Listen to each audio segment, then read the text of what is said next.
The Tyrant's Beloved Empress. Chapter 72. Persuasion. There weren't many servants in the manor, and the few that were there had been hired by Changqing after his arrival. As such, the pair did not see many people on their way back to the main room. Changqing laid on Xiao Zhiga's back, feeling the man's powerful pulse as his cheek touched his neck. It was calm and powerful, just like the man himself. Changqing shifted his face, and the long eyelashes swept over Xiao Zhiga's neck, which caused his heart to itch like feathers brushing by. Before he could react, he felt a soft kiss touching the side of his neck. Xiao Zhiga lost his breath and almost stumbled.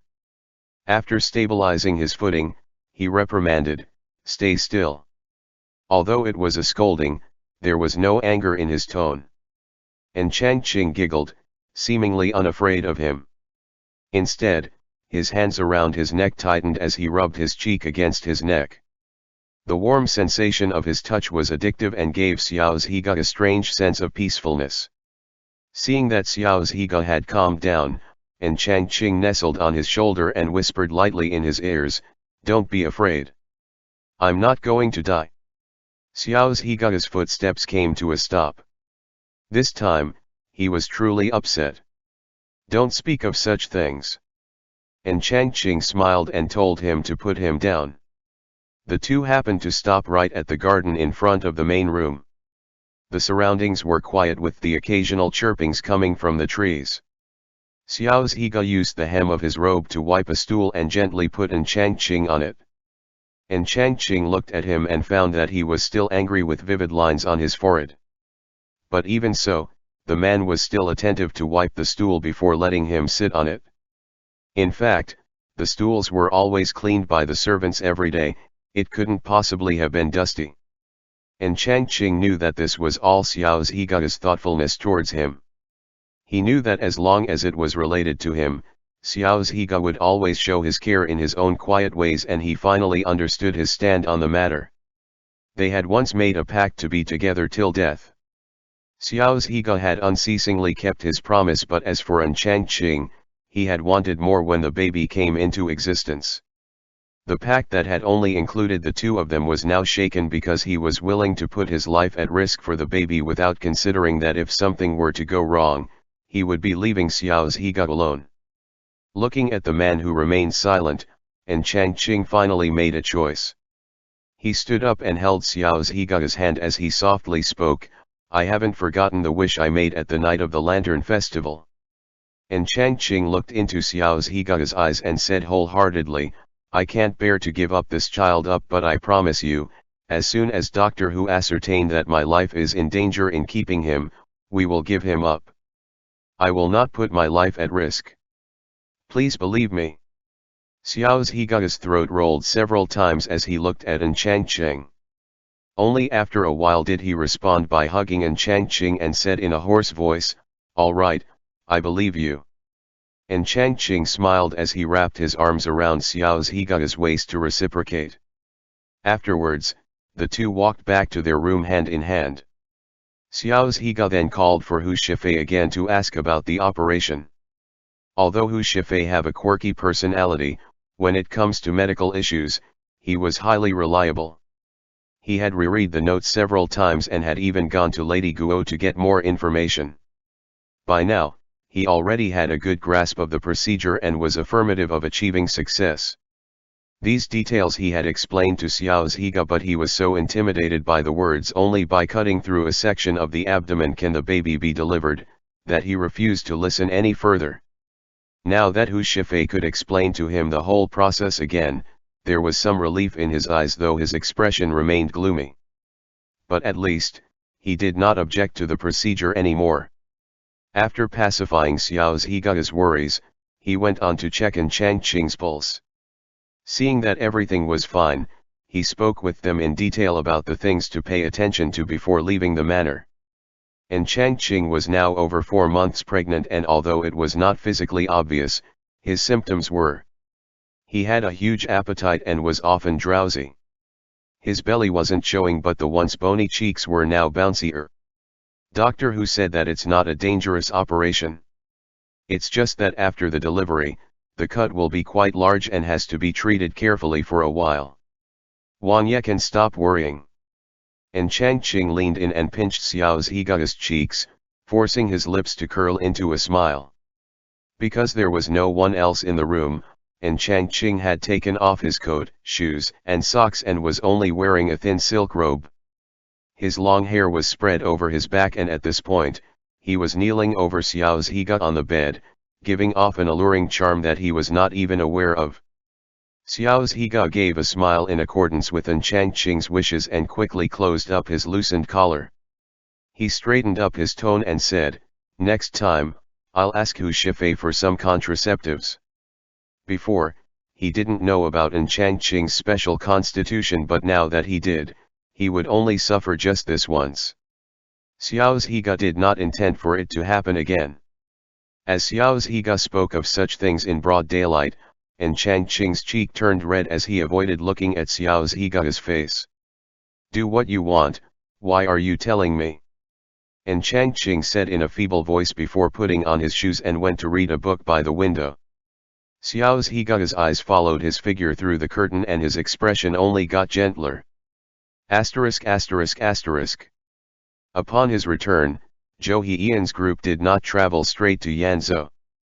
He passed through Qingzhou's Guanyang City, Yuzhou's Ding'an City, and then Suzhou before finally arriving back at Yanzhou. Apart from the sweet potatoes, he had also bought many curious-looking gadgets and some exquisite jewelry, rouge, and other such things along the way. By buying and reselling, he was able to earn a copious amount of silver. On top of that, he had also brought back many souvenirs and gifts for Changqing and the others. At the moment, Zhou Heilan had brought in the troves of trinkets he had brought back, allowing Changqing to have the first pick. Changqing had never been to the southern region before and was intrigued by every little thing. He was now studying a small little wooden bird which was able to fly a short distance. At the same time, Zhou Heilan held up a small wooden box and said, "These are women's perfumes and makeup, all of which were bought from the largest stores in the south. I've specially left them aside as gifts for Lady Yu and the young miss." He pointed to a large trove and continued, "Those are fabrics that are currently popular in the south, also for the ladies." Changqing was touched. He put aside the wooden bird he was playing with and said, "That is very thoughtful of you. Your mother's health was still weak and unsuitable for this long-distance journey, that was why we couldn't bring her to Yanzhou this time." Zhou Heilan nodded, "I understand. Mother mentioned it in her letter. Did she also mention your marriage?" Changqing said with a smile, "When mother came to Yanzhou, your mother asked her to send you a message that if there's someone that you've taken a fancy to, you can ask Lady Yu to propose to her on your mother's behalf." "There's none." Zhou Heilan lowered his head and said, "A man should thrive in his career before starting a family. I haven't accomplished anything yet, so how can I think about getting married? Even if she doesn't mind, I still do not want to be unworthy." Changqing couldn't tell much from his expression. Assuming that he had misread something, he did not probe further and simply said, "In the future, if you like someone and your mother is not in Yanzhou, you can ask Lady Yu for help with the marriage proposal." Zhou Heilan thanked him before proceeding to report to Xiao Zhiga on the operation of the jade mine. Changqing decided to excuse himself and went to visit Lady Yu with the troves of gifts carried by the servants. Lady Yu and Xian Yu lived in the same courtyard. During their free time, they would take a walk outside accompanied by guards, but most of their time was spent indoors reading or doing needle crafts. When Changqing arrived, the ladies were tracing the outline of a flower. Xian Yu quickly put away her needle and thread when she saw him. She went over and took the wooden box in his hand. "You can't afford to wear yourself out at this point." Changqing patted her on the head and said, "It's not heavy." He then instructed the servants to carry the items into their rooms before sitting down to speak with his mother and sister. Heilan brought back a lot of textiles and cosmetics to Yanzhou especially for you and Xian Yu. "I had nothing else to do, so I brought them over for you." Changqing pointed to the wooden chests being placed inside. Lady Yu opened one of the chests to have a look. Inside were various high-grade porcelain jars containing expensive rouge and fragrances. From looking alone, she could tell they had been carefully selected. And Xianyu was excited seeing the assortment of cosmetics that she had never seen before. She took a whiff of a bottle of perfume and seemed happy with it. And Changqing saw her cheerful appearance and had a sudden thought, Yu'er is already old enough. Should we discuss marriage arrangements for her? Lady Yu looked at her daughter and sighed. There were people back in Yejing who had come to propose marriage, but they were vying for the support they can get from yourself and Wang Ye, so I have rejected them all. But for a truly noble family, I'm afraid they might find my background unworthy. And Changqing on the other hand did not want An Xianyu to marry into any prestigious family. In their previous life, An Xianyu was married into what everyone had considered a prestigious family and suffered tragically. This time, he only hoped to find her someone who could love and protect her for a lifetime. Actually, it doesn't have to be someone from Yejing, and Changqing said. The Vice-General Qi who had visited the manor previously is quite decent. Lady Yu remembered Qi Wei. After some thought, she nodded, he's quite handsome. His words and actions are steady, quite appropriate as a candidate. And Changqing turned to An Xianyu and asked, what does Yu'er think? An Xianyu lowered her eyes and looked at the rouge in her hand. She then muttered, he was just pretending. During dinner that day, he couldn't take his eyes off her. Clearly, he was not a gentleman. She hesitated before picking up her courage and said, I don't want to marry this early. The other day on the street, I saw an official announcement stating that they are establishing a girls' academy. I want to become a teacher there. End chapter. The Tyrant's Beloved Empress. Chapter 73. Autumn Harvest. The establishment of Girls' Academy was a proposal by An Changqing. Because it was located at the border, Yanzhou had been constantly at war with the Baidi people. As a result, its people had been nurtured into being strong and brutish people, including the womenfolk. In times of crisis, the women were capable of taking up arms and march into the battlefield. In fact, there were such heroines in the past whose battles against the Baidi people were not in any way inferior to the men. Being influenced by An Xianyu and his mother, An Changqing never felt that women were any less capable than men. Take An Xianyu for example. He believed that with her talents, it would have been more beneficial were she to be able to take part in the imperial exams.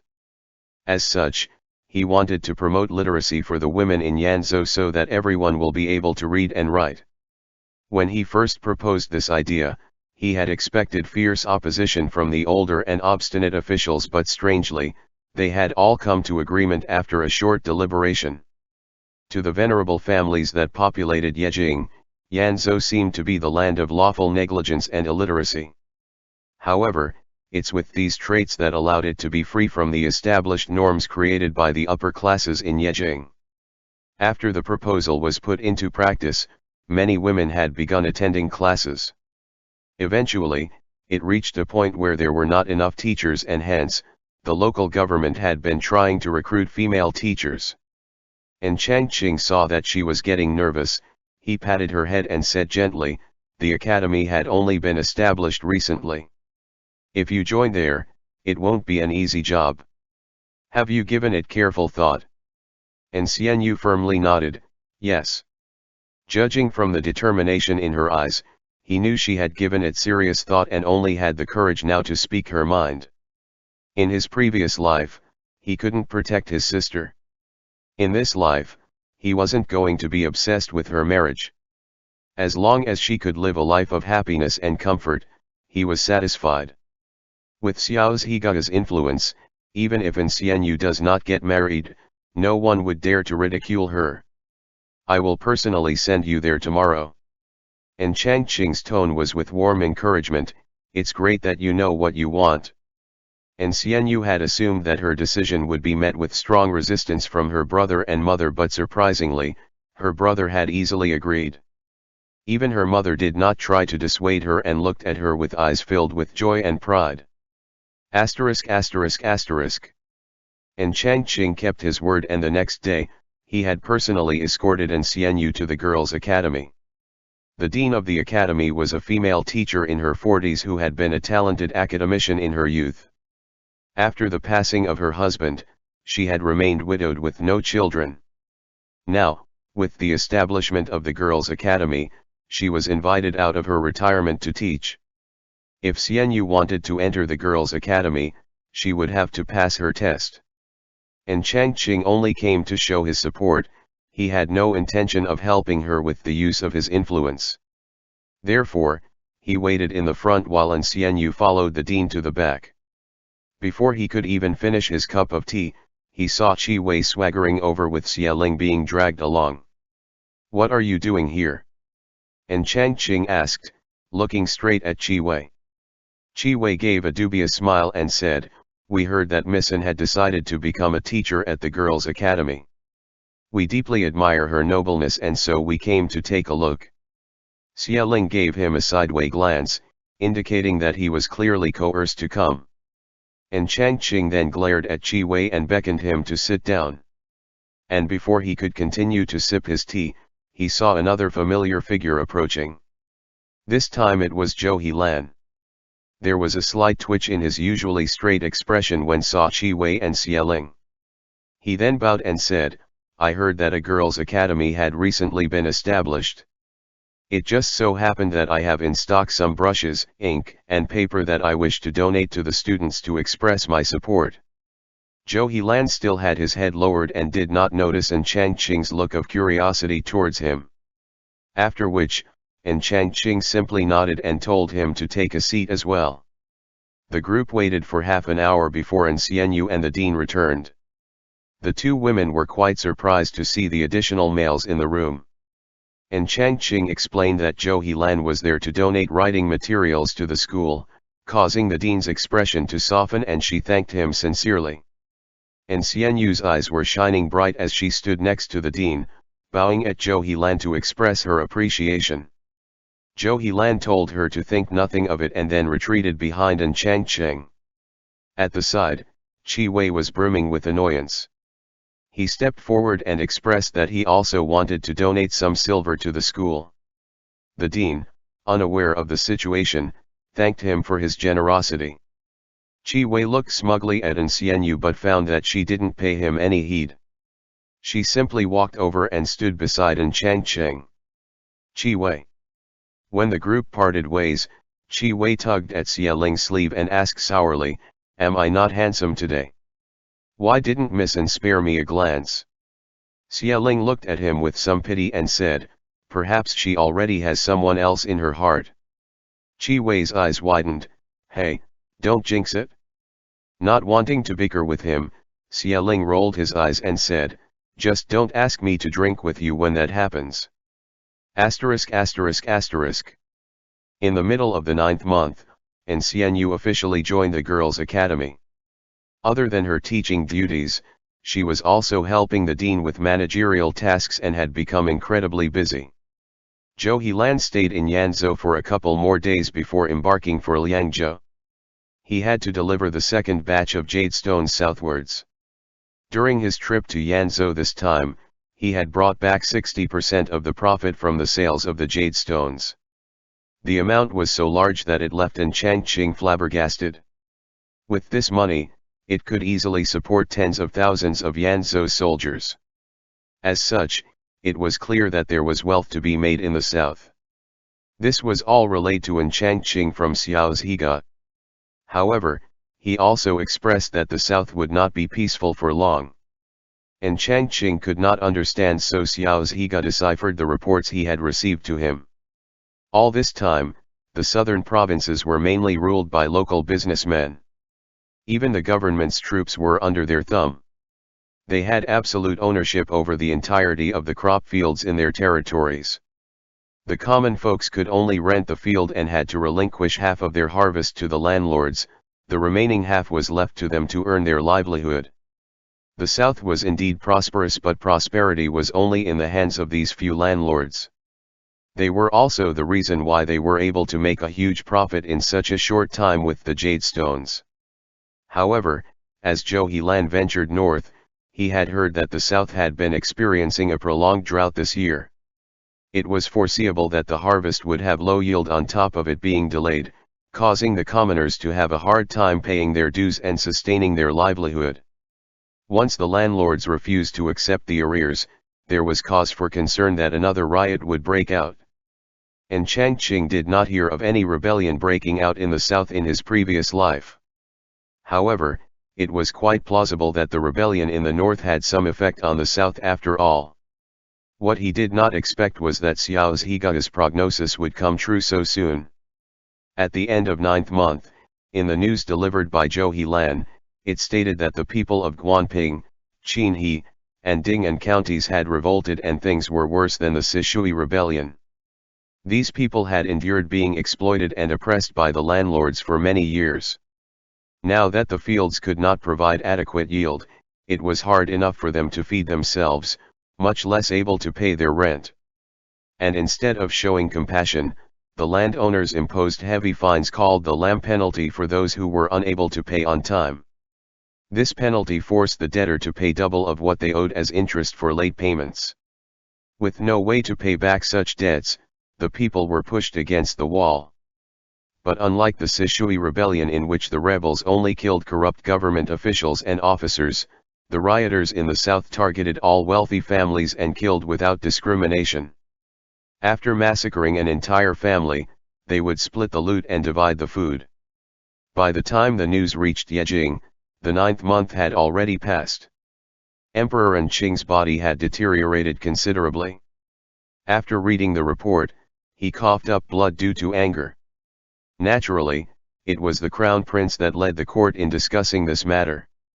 The newly appointed minister of the Ministry of Revenue, who was still naive, suggested that the crown prince send someone to confirm the root cause of this uprising and annul the power of the abusive landlords. At the same time, they should also exempt the people from taxes and establish shelters for disaster relief. The uprising this time was due to the people's discontent with the rich and powerful. If the court could resolve this conflict peacefully, it would help to demonstrate the crown prince's goodwill. The Minister of Revenue was only recently promoted in haste due to the sudden vacancy of the post.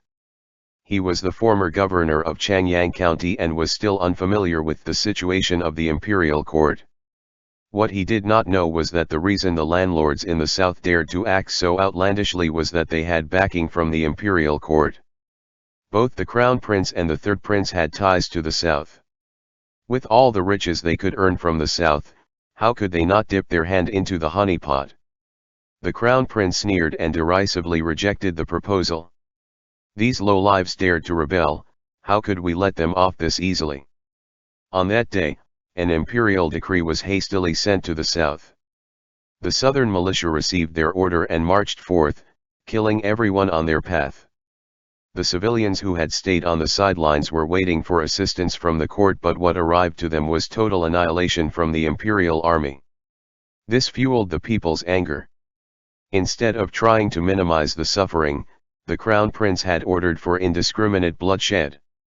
With nowhere to turn, more people joined the rebellion and willingly gave their life to fight the imperial army. The soldiers of Qingzhou, Yangzhou, Ruanzhou, and nearby provinces had always been lax in their training and lived leisurely lives. Fighting against these infuriated and driven farmers, the soldiers eventually lost heart and had to retreat.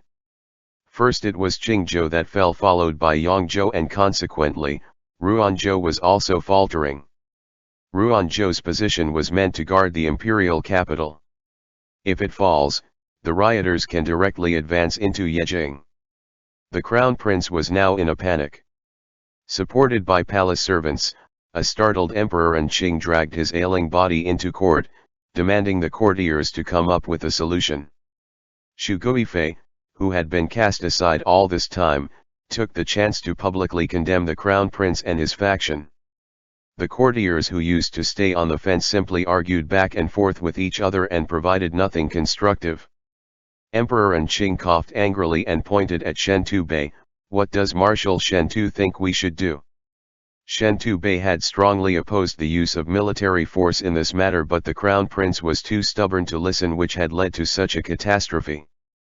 Even at this point, the court was still divided and the courtiers still continued to try and step on each other's toes instead of trying to find a solution. There was an indescribable turbulence in his heart. When the emperor called for him, he fell silent and finally suggested the only solution he knew of: why not send the northern warlord to suppress the rebellion? As soon as he spoke, an immediate silence followed. But as things have come to this, no one dared to oppose it. The rioters were gaining momentum, and if they opposed this idea, should the rioters manage to break through and attack Yejing, no one will be able to stop them. Emperor Anqing gave Shen Tubei a long stare. But as his exhaustion took over, he finally said, "Send an imperial decree to the northern warlord. He has to immediately send troops to Ruanzhou to quell the rebellion." End chapter. The Tyrant's Beloved Empress. Chapter 74. Rebellion in the South. Yanzhou. It was now the 10th month and the climate in Yanzhou was getting colder. In the past years during this time of the year, people were constantly worried about the coming winter and had always been on high alert against the Baidi people's attacks. The hustle and bustle of autumn this year, however, was a big contrast from that of previous years. Although they had been hit with a snowstorm and had a poor harvest this year, the people were not worried at all. The northern warlord had waived this year's taxes and had even recruited workers for the land reclamation and construction of the irrigation system. Not only were they fed, they were even well paid. With their wages and the food harvested from the farms, they could get by with ease. Furthermore, with the threat from the Baidi people having been extinguished, Yanzhou was in a celebratory mood. In the general's manner, and Changqing, with his now enlarged belly, was tirelessly reading the reports that Anfu had sent him. By the middle of the 9th month, and Changqing's pregnancy was becoming more discernible. By the 10th month, his belly had grown considerably and could no longer be hidden with clothes. As such, he declared himself ill and stayed inside the mansion. The manor's servants had all been carefully screened. Those who were deemed loyal and tight-lipped were allowed inside, while the rest had been assigned to the outer courtyard. Hu Shifei and Yu Xiao had taken residence inside the manor and were already preparing for An Changqing's delivery. When the news that An Changqing would be on bed rest first spread, Qi Wei and the gang along with the old officials all tried to pay him a visit but were all rejected by Xiao Zhiga. However, as time went by, the people who had been working with An Changqing felt lost without his leadership. They tried several times to visit and ask him for advice, much to Xiao Zhiga's disapproval. However, with An Changqing's involvement in these projects and his growing boredom of being shut inside the manor, the couple discussed and decided that An Changqing will receive guests behind a screen and Anfu will facilitate with the passing of documents. Xiao Zhiga was not happy with the decision, so An Changqing compromised that he would only work for an hour a day. An Changqing had just put down his pen after adding his input on an official scroll when he heard Xiao Zhiga's voice at the door, "Time's up." An Changqing glanced at the water clock and mumbled, "Wang Ye is more on time than the clock." Xiao Zhiga went on to pack up the documents on his desk as though he did not hear him. He then led An Changqing out and they went for a walk. The two held hands and strolled in the garden behind the courtyard. This place had been renovated with beautiful rock eyries, a pond with flowing water and a scenic pavilion. When An Changqing became pregnant, Xiao Zhiga would always accompany him here for their walks before returning to their room for dinner. An Changqing's appetite had been gradually decreasing even though his belly was getting rounder. Xiao Zhiga was always worried and would try his best to coax An Changqing to eat more. Compared to him, An Changqing felt that Xiao Zhiga was more like the one who was pregnant. This night, Xiao Zhiga was particularly quiet during dinner. An Changqing finished his meal and realized that something was wrong. He put down his chopsticks, wiped his hands with the handkerchief Anfu handed him and asked with some concern, "What's wrong?" Xiao Zhiga remained silent. He reached for the scroll inside his sleeve and handed it to Xiu. Xiu took the scroll and after reading it, he sneered, "The crown prince poked the hornet's nest and now they are asking you to clean up his mess." Xiu Sheng had already predicted the outcome regarding the situation in the south. What he did not expect was for it to escalate this quickly. He had estimated that it would take at least until Xiu had given birth for the south to be in complete chaos, only then would Emperor Qing send him to stamp out the rebellion. But alas, his calculation was thrown off by the crown prince's arrogance and foolishness coupled with the inept southern militia. And now, he had to march off in advance to pacify the rebellion. Xiu was already 6 months pregnant. According to the handwritten records, the man had given birth almost 2 months earlier than normal women. Which meant that Xiu's pregnancy would last 8 months and his due date would be in the 12th month. It was only 2 months away but he had to leave for the south. What if he couldn't return in time? Xiu Sheng did not speak but Xiu could tell. "When will Wang Ye be leaving?" "Tomorrow morning." Xiu nodded and said, "Then I'll help you pack your things today." "No need." Xiu Sheng grabbed his hand and looked at him deeply. His lips moved as though wanting to say something but he wasn't sure how to put it into words. After a long while, he simply embraced him and let out an apology. Being pregnant as a man was difficult enough even without the complications of childbirth. Now he had to do it not knowing if his husband would be back in time to be by his side. Xiu placed his hand over Xiu Sheng's and weaved his fingers in between his. He smiled and comforted, "It's not like this is the first time you've left for war. I'll be home waiting for you." If this was in the past, he would have been feeling anxious and worried. But the current Xiu was no longer the incompetent and timid illegitimate son of the Yan family. He could tactfully handle Yanzhou's state affairs which allowed his general to be absent without any worries. At this point, he was decidedly unafraid. He also believed that Xiu Sheng would be able to resolve the conflict in the south as he would be able to watch over Yanzhou in his absence while awaiting his triumphant return. He took Xiu Sheng's hand and placed it over his bulging belly and whispered softly, "This child is very obedient. After you've pacified the southern states, bring us there to have a look. I've never been to the south before." Xiu Sheng's initial misgivings were soothed by the calming of Xiu's gentle voice. He rested his head on Xiu's shoulder and took a deep breath as he touched his belly. "All right. Wait for me. I'll conquer the south and take you both there for a vacation." That night, the two went to bed embracing each other. Xiu tended to sleep on the side due to his enlarged belly while Xiu Sheng opened up one arm for him to rest his head on and the other gently patted his back. Xiu had long fallen asleep while Xiu Sheng stayed awake, watching him the whole night. When the first light appeared on the horizon, he gave Xiu a soft kiss on his forehead before quietly getting up and leaving. Anfu heard the sounds and was about to come in when he saw Xiu Sheng signaling for him to stay quiet. Xiu Sheng did not have much to pack. After washing up, he changed into light armor and quietly rode off to the barracks where 20,000 of his troops had been waiting. Xiu Sheng raised his black and golden spear and the soldiers immediately shouted in unison as they marched south under the war flag with the character G. ******. The 3 southern provinces were currently in chaos. Amongst them, Ruanzhou had become the quintessence turning point of this battle as Qingzhou and Yangzhou had already fallen into enemies' hands. Ruanzhou was the final defense that guarded Yejing. Although it was well prepared and had been able to hold its ground, the prowess of the wrathful rebels in their manic state could not be underestimated. If left unassisted, Ruanzhou would eventually fall.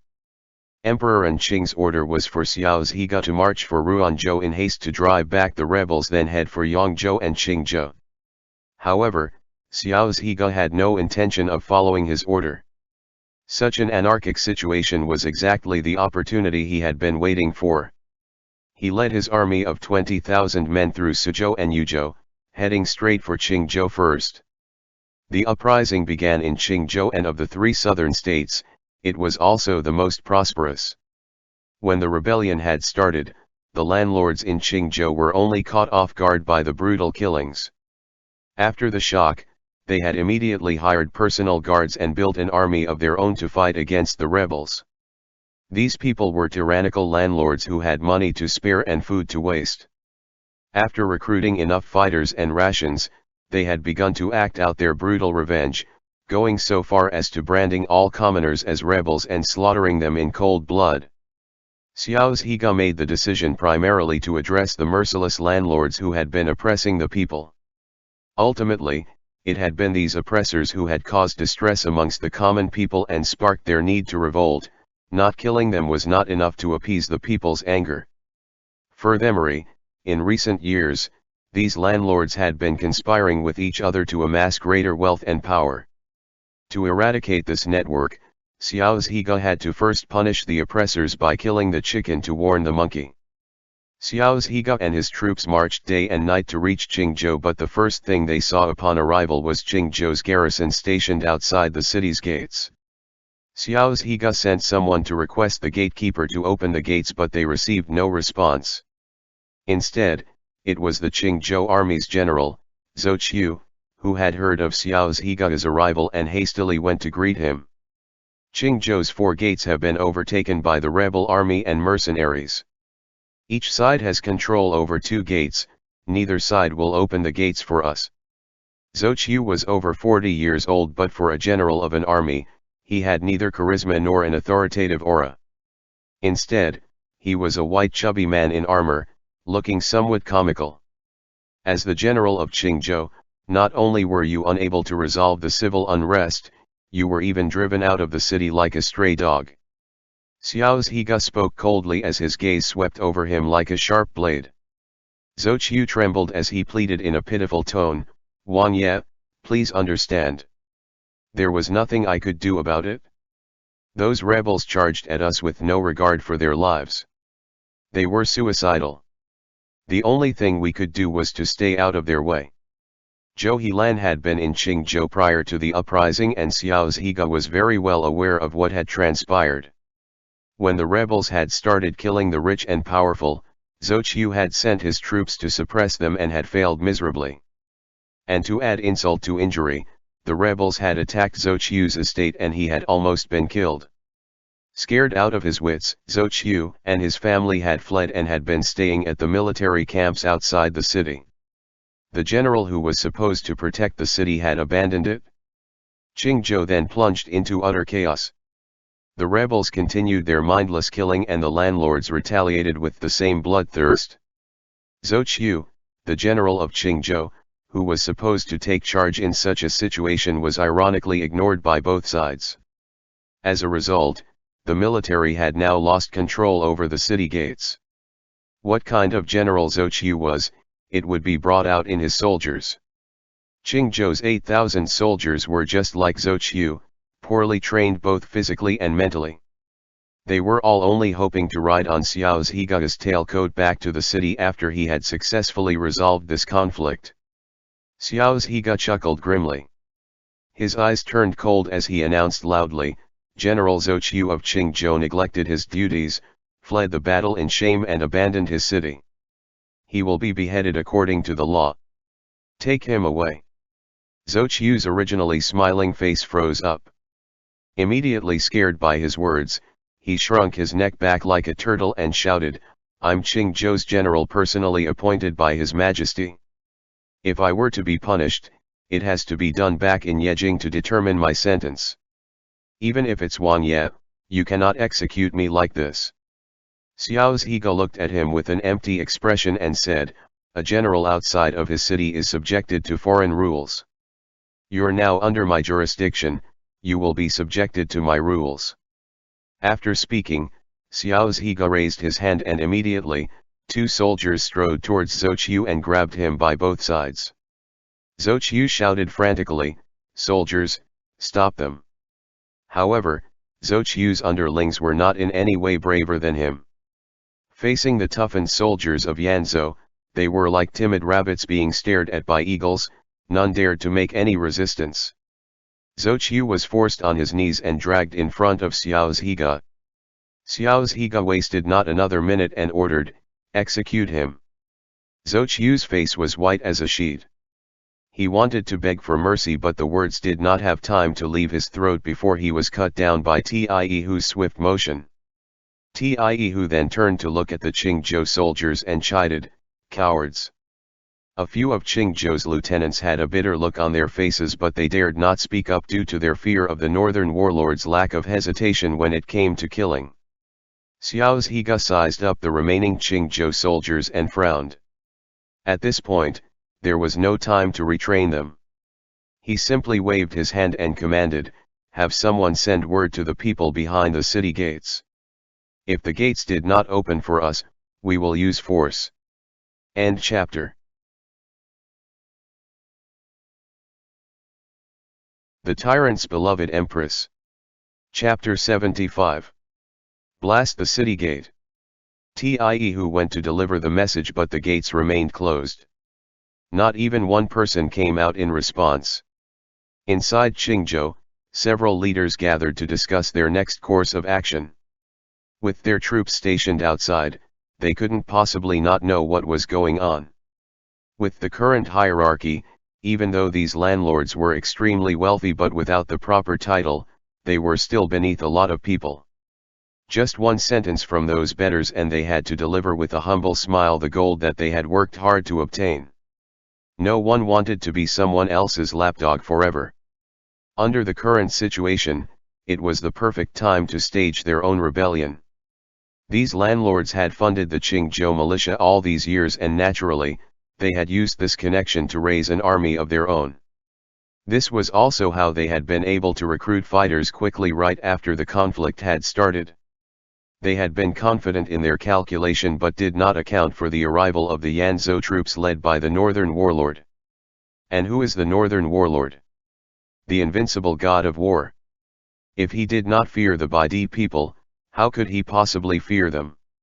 One or two cowardly in the group spoke up, "Why don't we open the city gates and let them in first?" These words made the room grow quieter. Sitting at the top was the head of the Shi family, Shi Karen. The Shi family possessed immense wealth, comparable to that of an entire country. In these southern parts, they had given him the name of the Stone Emperor. Half of the fighters in this regime belonged to the Shi family, and thus, Shi Karen became the leader of this group. Everyone subconsciously looked towards Shi Karen and heard him sneering, raising a bow without an arrow in hand. "If you're so afraid, then go and beg for mercy by yourself. What kind of people are in the ruling class of Yejing? The court will not show you mercy and the streets are in chaos. If so, why can't we change this world? Do you want to be the dog at their feet for the rest of your lives?" The previous speaker was ashamed and dared not say anything anymore. However, someone else cautiously hinted, "But outside the gates is the Northern Warlord. He has a ferocious reputation and has never been defeated. If we have to face him." Shi Karen smiled with contempt, "So what if he has never lost? He has ridden here from a long distance, his troops and horses are exhausted, and there's an insufficient supply of food on the outside of the city. We can drag this out for another month and a half and they won't be able to keep up. And, while we can afford to be idle, Ruanzhou's situation is turning critical. He'd have to give up Qingzhou and turn to rescue Ruanzhou. With that, we'll have enough time to conquer the whole of Qingzhou. And, even if he was dead set on staking out Qingzhou, when Ruanzhou falls and Yejing is breached, the court will have his head. What's there for us to fear?" The firmness in his words and the persuasive strategy boosted the confidence of the group. Those who had been scared of the Northern Warlord let go of their worries and praised him for his ingenious tactics. Suddenly, before another word could be spoken, a loud boom resonated from a distance. The ground began to shake and dust was falling from the ceiling. Startled, the landlords who were so full of themselves moments ago, scurried out of the hall in a disheveled fashion. What just happened? Did a dragon overturn the earth? After evacuating from the building, the dust-covered landlords had lost their golden glow. Xiu was still looking neat, but there was a hint of fear on his face. The loud explosions had come from the direction of the city gate. It blasted continuously with barely a pause in between. Before they could figure out what was happening, they saw the gatekeeper rushing towards them on horseback and exclaimed, "The gates cannot hold on much longer." Qingzhou city gates were as strong as metal, how could it fall this quickly? Xiu's face darkened. "What's happening? Explain it clearly." The gatekeeper was injured and his wounds were covered with soot. Thoroughly shaken, he stuttered, "They launched some sort of black rock at the city gate. It exploded upon impact. After 4 or 5 times, the gate was falling apart." Xiu's face turned black. He did not know what kind of rock could destroy armored gates. Before he could figure out his next move, there was a dead silence before hooves could be heard stomping towards them. The person in the lead exuded a majestic but fearsome aura. They could feel a chill the moment he spoke. "The Imperial Court's reinforcements have arrived and stationed outside. Yet you refuse to open the gates. What? You want to start a rebellion as well?" Xiu was still relatively calm, but the same could not be said for the other landlords. Although they were unhappy to be the lackeys of Yejing's aristocratic families, they were able to live in luxury. No one really had any plan or even the courage to rebel without the coercion of Xiu. Seeing the ferocity of the imperial army was enough to make their legs turn to jelly. Except for Xiu, the others knelt down and said with a trembling voice, "We dare not. It's just," they waited half a day and still couldn't complete the rest of the sentence. Xiu's eyes twitched as he focused his glare on Xiu, who refused to kneel. Xiu was over 40 and had a tall and slim appearance. He donned a resplendent robe, and even in this situation, he still seemed fearless. He boldly looked straight at Xiu, put on a fake smile and said, "Seeing is believing. The northern warlord is truly the god of war. I've been guarding Qingzhou for quite a long time but received no reinforcement. When we heard someone shouting at the gate, we were concerned that it was a hoax. We were discussing this matter when Wang Ye unexpectedly broke through the city gate and came in." His words made it seem as though Xiu's actions had been rash and irrational. Xiu had no obligation to answer him. He looked down at him from his horse and said, "I've come to suppress the rebellion. Report to me Qingzhou's current situation." After speaking, he rode his horse straight to the general's manor. 20,000 soldiers marched behind him, each strong-bodied and neatly suited, a far cry from Qingzhou's soldiers. Xiu, who had also been assigned on the strip, looked at the weak-legged landlords and urged them with a threatening smile, "Gentlemen, please follow. Wang Ye's time is precious and you don't want to annoy him." The general's manor was currently unoccupied. The soldiers went to set up their position, and in no time, the whole manor was under Xiu's control. He sat brazenly in the main hall and waited. After he finished a cup of tea, only then did the landlords arrive.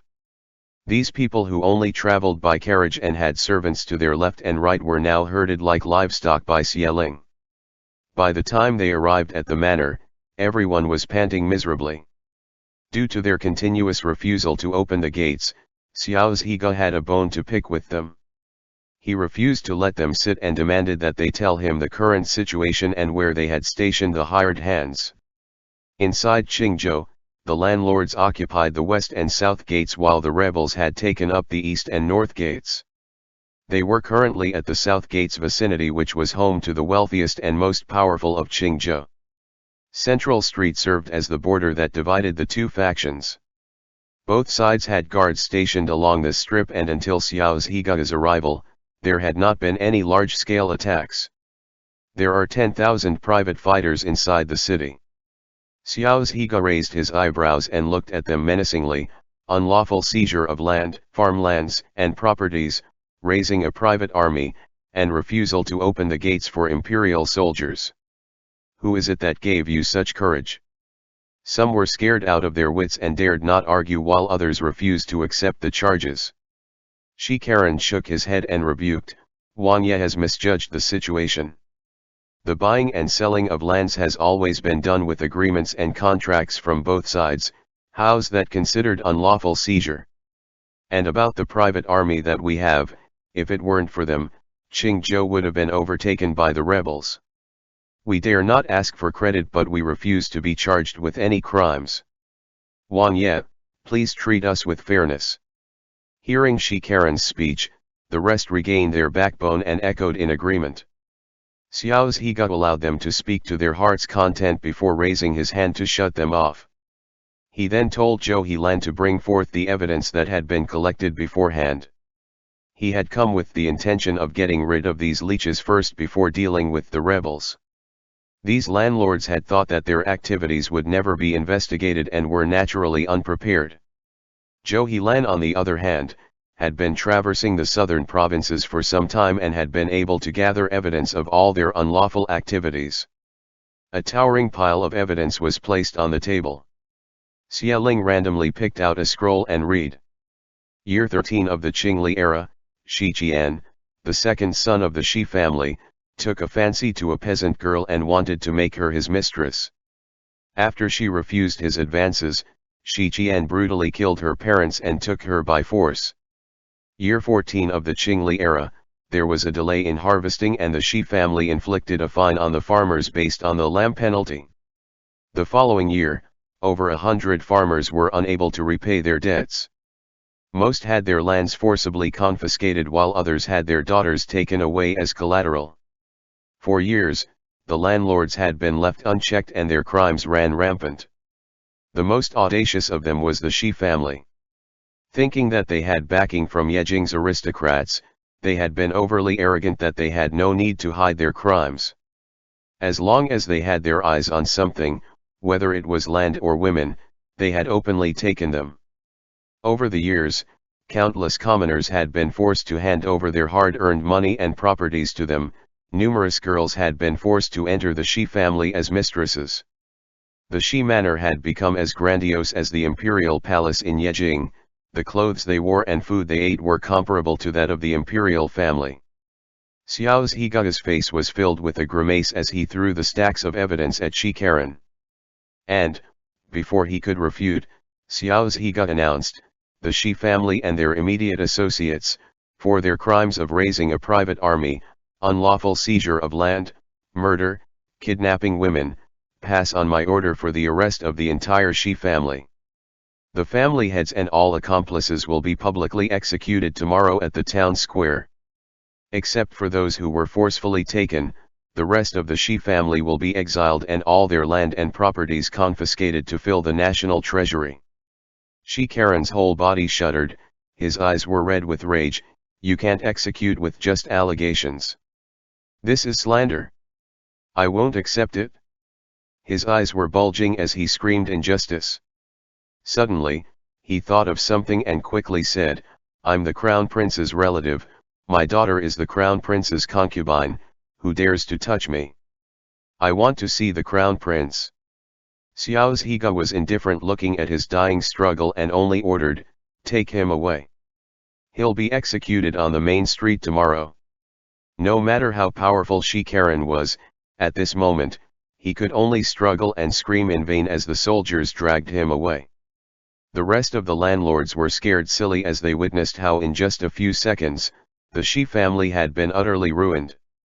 They could only bow vigorously and beg for mercy. Xiao Hega did not intend for a mass execution. He glanced at Xie Ling, who immediately understood. He stepped forward and consoled, don't worry, Wang Ye is very wise. He despises those who break the law, but he will not wrongly accuse the innocent. Xie Ling's words made them more frightened than before. Who among them had not committed a crime? Even if they hadn't, someone in their family would have. They all eyed Xiao Hega anxiously, waiting for him to deliver their death sentence. Seeing that their scare tactic was successful, Xie Ling smiled and said, no one is a saint and everyone makes mistakes. Wang Ye is not an unreasonable person. Qingzhou is currently in chaos and there are people suffering wrongfully. Wang Ye is concerned for the safety of the common people. If you can make up for your mistakes, then it might not be too late to redeem yourself. As for how to redeem themselves, there was no need to put it into words, they were smart enough to understand. After looking at each other, they all said in unison, "We will do our best to help Wang Ye and the people of Qingzhou." End chapter.